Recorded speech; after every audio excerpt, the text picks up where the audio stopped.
Hello, and thanks for joining us on Key Factors, presented by the raceguide.com.au. As we get a little bit closer to Christmas, another big meeting this weekend at Royal Randwick to get through.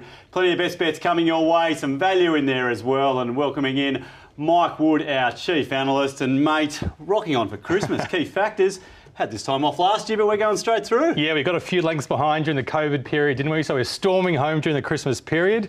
We need to find some winners. It's an important time of year to get winners, obviously.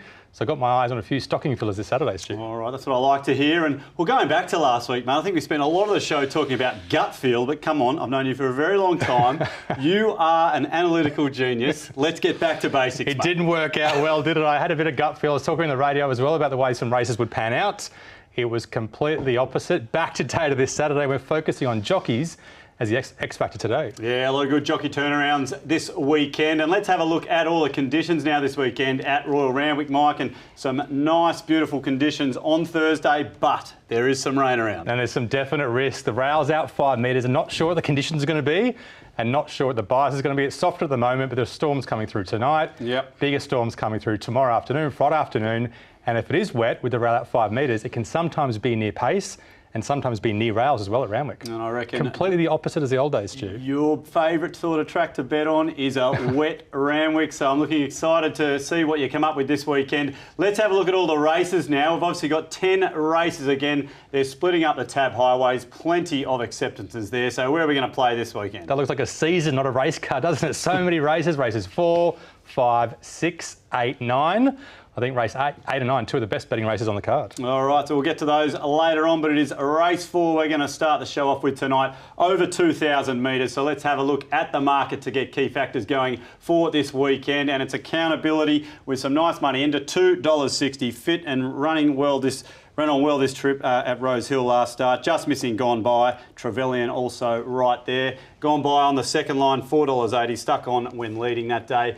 Vadian, $6.50. $2.70 out to $3.30 fresh. Was beaten off in the straights. Interesting to see how this horse will bounce back. We've got Parry Sound at $9. Strung 2 wins together before finding one better in the heavy conditions last start. And out to Elaborate, $13. Kept on coming on Gong Day. Freshened since to 2,000 metres.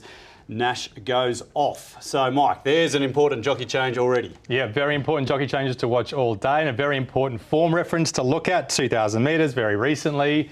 And how much difference in terms of lengths do you think a $2.60 shot and a $21 shot should have, Stu? Well, how many lengths behind is it? Not many at all. Gone By leads here. Very good significance. Won last weekend, so the form has been stamped.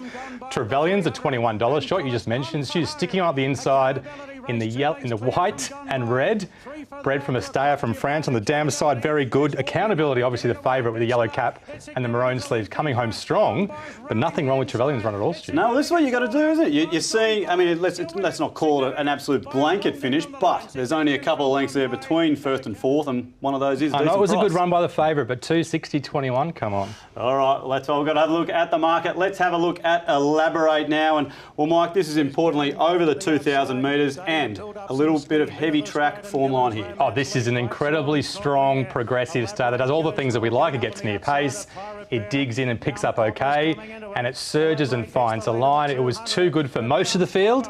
A very, very, very progressive European caliber. Mount Popper got the better of this day, but look at the gap back to third, Stu. Yeah, that was a classy horse winning this day, and there you go. You've just said it. The margins. That's something we can look for in a race of this stature. It just makes it a strong form reference you can bank on going forward. All right, so let's look at a couple of key players for race number 4 at Randwick, and let's get our mini race started now as we look for the gold bars, running our own little race, top right-hand side of the corner.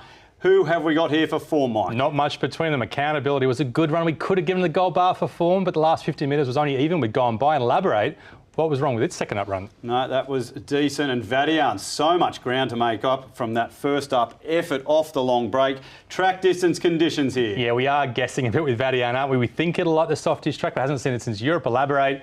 Should love the 2,000 metres soft track third up. Across Dubai, away from Rose Hill. Ironically, it's his home track, but he seems to like it away from that track. OK, so plenty of gold across the page there. Yep, Vadian, I still haven't made my mind up there, Mike.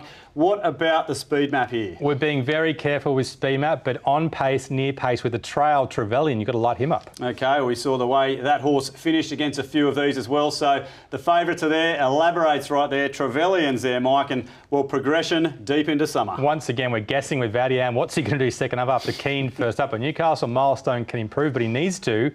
And Picaro can improve, but 2,000 metres second up might be a stretch for him. Okay, so Vadian had a bit of gold throughout. It did catch a little bit, but Elaborate is on top. Trevelyan, Accountability and Gone By. So the two favourites are right there, but a bit of love for Elaborate, but plenty of gold across the page. And an important jockey change too. And jockey changes. That's what we're going to be looking for tonight on Key Factors. So here we are. Elaborate's on top, $13, Mike, but Accountability, well, the favourite backers, they won't be too afraid to see that, but $21. Trevelyan, it's right there as well. So there's a few key players here at odds. Yeah, there's two obvious ones there on the page. Elaborate and Trevelyan, Tim Clark, CJ Graham. I reckon CJ Graham's a positive. She sticks with the same horse. She knows the horse. She gets near pace and she sticks on. Tim Clark's a great jockey, but Nash for a Wheeler Off's always a risk. Yep. So I'll take Trevelyan each way, Stu. All right, Trevelyan at $21 to start the show. A nice little bit of each way value early on in the day, which takes us to race number 5, the second we're going to look at. It is over the mile. And as we have a look at the market here, it is Fulmina. $4.40, very well backed into $2.70 favourite. Ran on strongly from the back fresh. Big winner only go here in the wet fresh last preparation. New arrangement there on the second line, $6.50, totally blocked with Tommy Berry on last week at the 300 metres when travelling. J-Mac jumps on board. He has ridden him to all 3 wins. Niami on the third line, $7.50, racing well up again in grade. Betcha Flying is $8. Oh, Nash, that had no luck up the inside last start. Cisco Bay at $8 as well. Big win in the Narra Cup. Big Boy Roy, so reliable. He was another one that was held up, but this horse never gives up. And Knight, well, the mile just found him out last start, but well, Waller might be tearing his hair out, Mike, because Big Boy Roy, New Arrangement and Betcha Flying, they all had no luck. And what does he tell the owners? They've all had no luck. They all should have won last start. Now he's got to put them against each other because they're all going so well. And they just happened to meet in the same grade of race. Look at this replay last start. Look, Fulmina was huge. She got back, she came to the outside and she stormed home late. But what you don't see is New Arrangement was checked on the turn. New Arrangement was 3 wide, no cover the whole way. So his run was good. And Betcha Flying, a complete forgive. But once again, Nash goes off. Okay, so we're obviously looking at 2 big forgives run here, and Fulmina, the one that actually, well, didn't have them. It had luck. Yeah, all 3 strong runs. It's all you can say. Probably the best 3 runs in the race. Okay, well, look, Fulmina, we saw what this horse did back over the winter and importantly at Randwick, importantly on heavy ground if that rain does come on the weekend. I know we backed it this day, Mike. Is this one of those Randwick types you just love to see glide up that rise? Yeah, 100%. You look at a couple of things. When you look for wet track types, you look at their side pedigree, their dam pedigree, obviously. But the third most important thing is their conformation, their stride. She's tough, she's defined, she's got a choppy stride, and she just ploughs through a wet Randwick track, and the money's comes to. We missed out. Yes, we were only talking about that at lunch on Wednesday, but that was a very good win in the heavy conditions. We'll see if it gets those this weekend. She obviously laps it up, laps it up. So much improvement too to come second up, you would imagine. So let's have a look to see where the favourite features here in race 5 on the day, but it is not on top for the form. Well, she had clear running there, didn't she? New Arrangement was unlucky that start, unlucky the next start. Betcha Flying, unlucky. Big Boy Roy, unlucky. The Waller runners all should have won last start. All the unlucky runners have got the form. What about track distance and conditions? Looking for horses that like it. Most of the favourites should be fine. Cisco Bay, we know, likes a wet track. Big Boy Roy out of the Waller runners might be the risky one. And Knight, a testing wet track Randwick leading, a bit risky for him too. Yeah, we saw that replay, which was obviously out to the mile. Okay, speed map here, Mike. Is there anything tricky that we need to find here? It seems pretty clear cut. Cisco Bay could go forward or back maybe, but Knight should lead on his own. A New Arrangement draws to box seat and hopefully has more luck than last time. Okay, and we'll see where obviously Fulmina gets to as well. Progression, the favourite here, Mike, well, it's obviously got some. Well, that's the big question. She was huge first up. Dry Rosehill doesn't suit. She could improve 1, 2, 3 lengths. We've given her a bit of a gold bar there. Okay, so that is the big question in the race, isn't it? Fulmina, all the progression there. It got the gold bar. It headed to the front from New Arrangement. We know that horse has been unlucky, as are a few of Waller's other runners. So I think this is setting up for that sort of... That's the questions we've got to ask this race, isn't it? We've seen the prices. We obviously like the favourites. There's been some unlucky runs in there. Or do you just take Fulmina and just say she's the best horse in the race? Well, we're kind of zooming into 2, aren't we? Betcha Flying. I just think with Nash off, I kind of want to leave it alone. Cisco Bay won a lesser country race. Big Boy Royal Wet Randwick. I don't like it. Then you look at Fulmina versus New Arrangement. He's beaten her once before, and he was probably unlucky to not beat her in that replay. Yep. 3-1 no cover, checked on the turn. James Mack on, box seats, so low risk, each way, all day for him. All right, he knows this horse very well. New arrangement does J Mac, so it is the tip for us there in race number 5. We are 2 down at Royal Randwick this weekend. Plenty more coming your way after the break.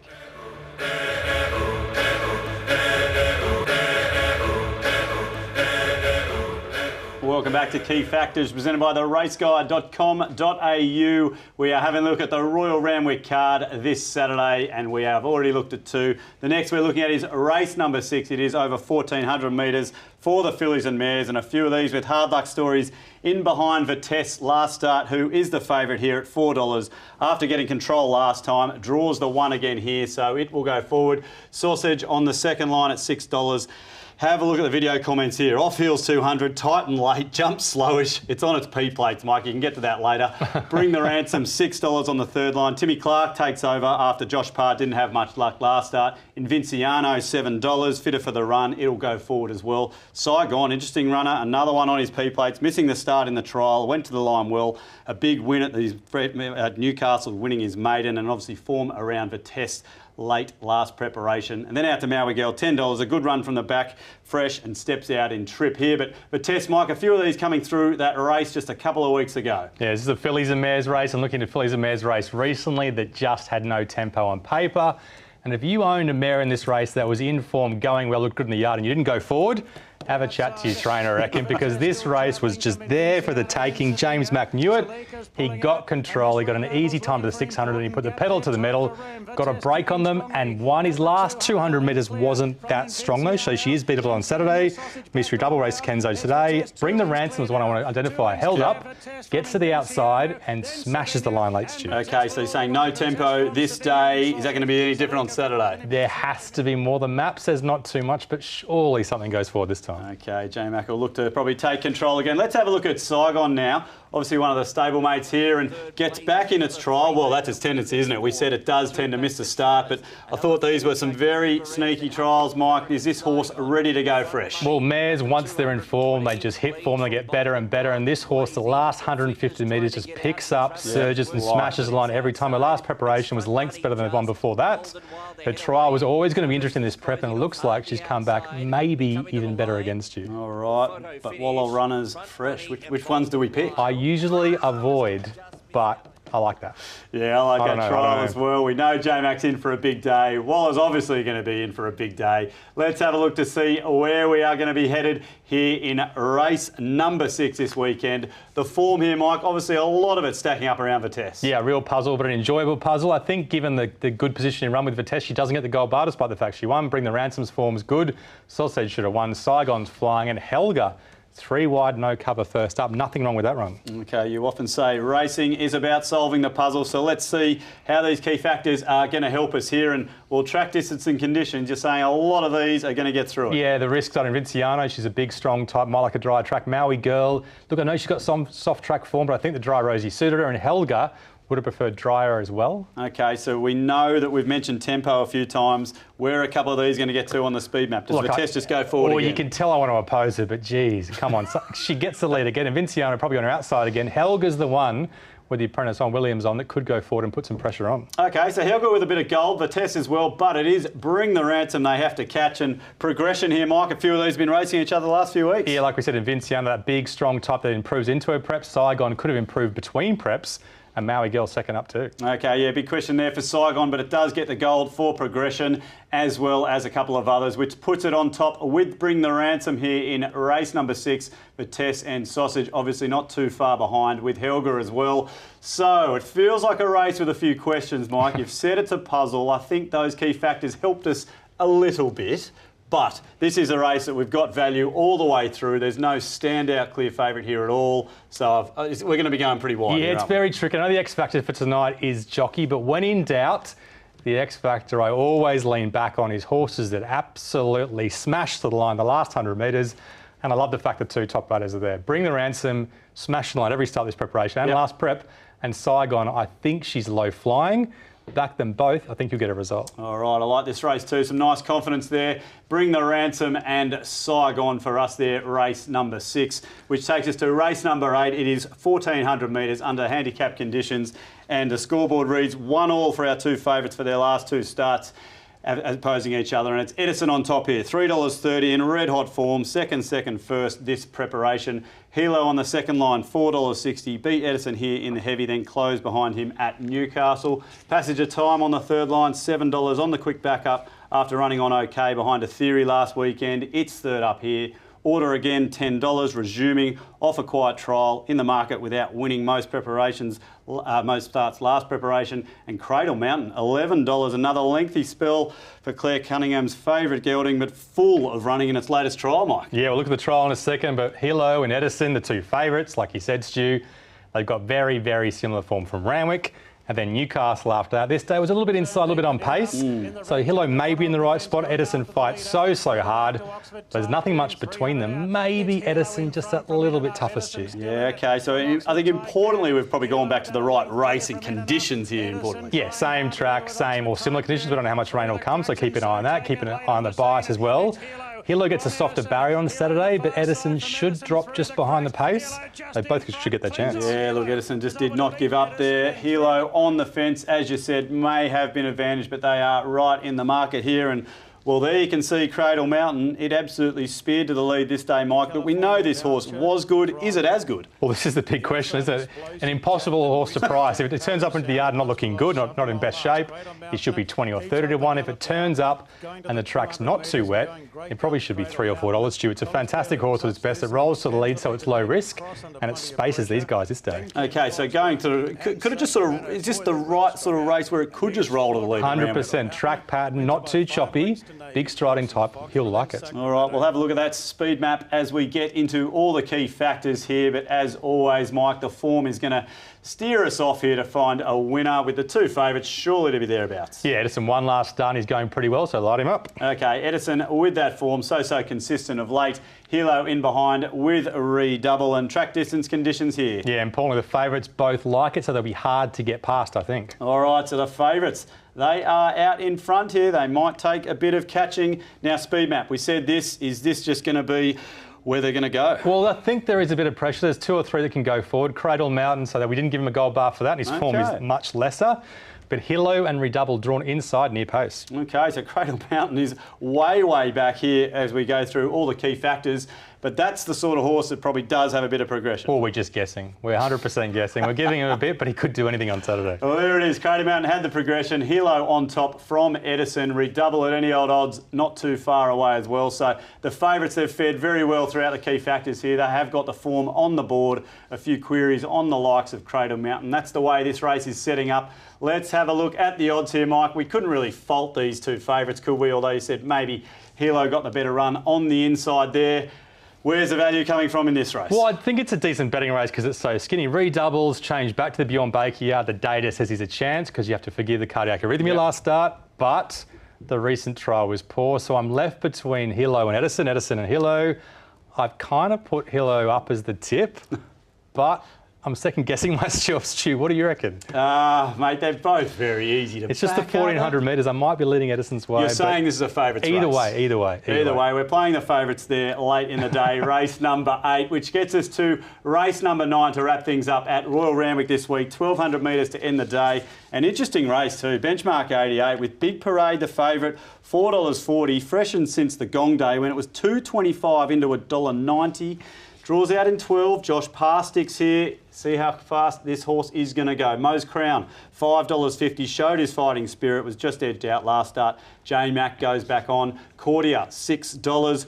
I saw $12 put up. So there's a lot of money that's come from Cordia. Resuming. The money's on. He has the class. 2 quiet trials into this. Poetic Charmer, $9. Ran on well, finishing alongside Mo's Crown last start. And then out to promotions at $12. 3 Obviously that big win fresh, then ran okay last week. But Big Parade, Mike, how far in front is it going to be on the turn? I don't know. Blinkers are off and there's a lot of tempo in the race. I don't think you'll be that far in front, but it all depends on the jockey and the trainer. Let's have a look at Mo's Crown, like you said, who beat Big Parade at Kembla and was very tough this day, leading, kicking and only getting run down late by pandemic. Thank goodness, Stu. Poetic Charmer Looked very good last prep, looked very good in the trials, and I think he's flying, gets the outside and storms home late. Single bullet just poor late. True Detective, Tom Stockdale, we're going to talking to by Chris Waller.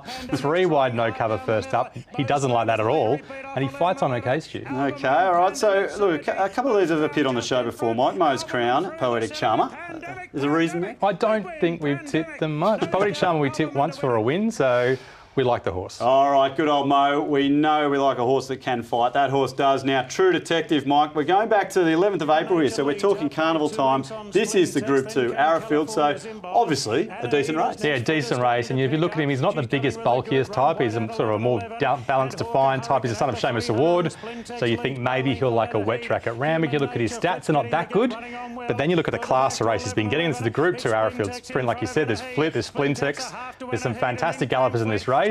And the last 100 metres, Stu, he shows his fight. He surges home very hard late. Yeah, very true. Just watching him there, and importantly, back to, what is it, benchmark 88 this week to finish off. From a wide barrier, but he should love the conditions. Okay, all right. There's a reason you've got to have a look at a lot of these replays. Let's have a look at race number 9 here and light up all the form, because a few of these are bringing in form from all over the place, Mike, but is Poetic Charmer on top? Well, I think from the position, I think it was the best run at the weights, so light him up. Okay, so Poetic Charmer, the one they have to catch a whole host in behind. Track distance and conditions as always. Yeah, exciting to see Yamazaki back, but I think wet track's a risk. Pandana away from Newcastle's a risk, and Rare Episode just missed at Rose Hill, and I think a wet Randwick's a risk for him too. Okay, yeah, some nice trials there from Yamazaki. As we get to this speed map, Mike, and where'd you say you had Big Parade? I just don't know what to do. There's so much pressure. Yep. With the on-pace bias, maybe it evens itself out. Okay, no, interesting point. Okay, so no gold across there for speed map. What about progression here, Mike? Yeah, Big Parade has to improve second up. Poetic Charmer, great run first up, can improve. And True Detective second up as well. All right, so a bit of gold there for Poetic Charmer all the way through. It leads. True Detective there, we saw the nice replay. Big Parade to have a little bounce back.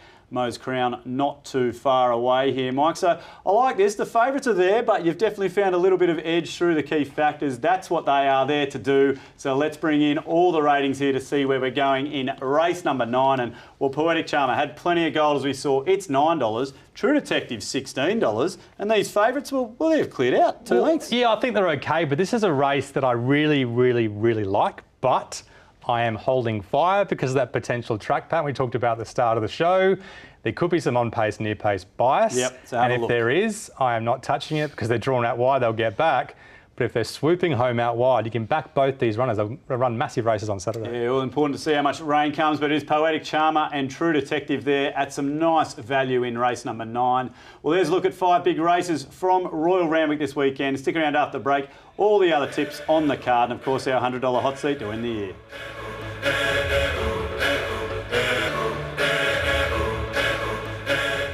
Welcome back to Key Factors, presented by theraceguide.com.au. We have had a good look at 5 races this weekend at Royal Randwick, but it doesn't stop there. We need to make some extra coin for Christmas this year, Mike.